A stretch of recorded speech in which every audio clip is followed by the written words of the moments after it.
сабаққа қажетті заттарды алуға келдім. Распаковка. Сәлем достар, сабаққа 10 күн қалды. Мектепке дайындықтарыңыз қалай болып жатыр?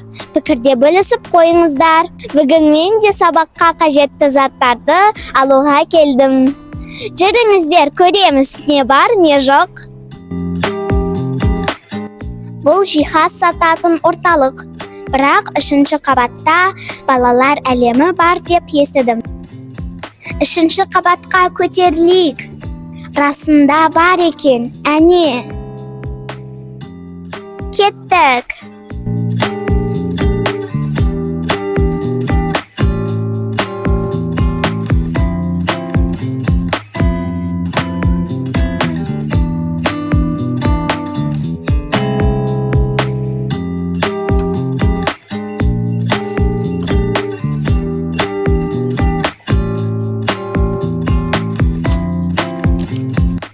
Кейбір заттарды таппадым, сол үшін қазір басқа дүкенге барамыз. Магнум гипермаркеті.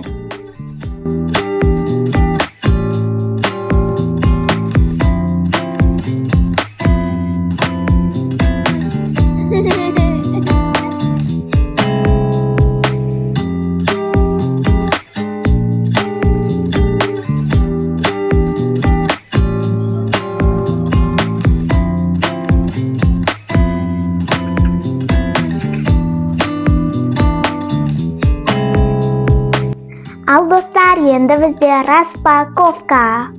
Мен бүгін көп зат сатып алған жоқпын, өйткені былтырдан қалған заттарым бар, қолдануға жарамды. Түрлі түсті қарындаш, пластилин, гуаш, қалам, қарындаш, пенал, циркуль, ұштағыш, қайшы, түрлі түсті қағаз, түрлі түсті картон, киетін колготки, дәптерлерді салатын папка, сызғыш, дәптерлер мен кітаптарға арналған мұқабалар, дәптерлер. Соның бәріне 8000 теңге кетті. Мектеп формасы, аяқ киім, сөмке, дайын.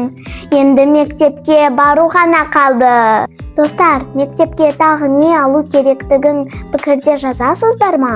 Мүмкін мен бірдеңкені ұмытып кеттім. Егер видео ұнаса, лайк басып, арнаға жазылып қойыңыздар.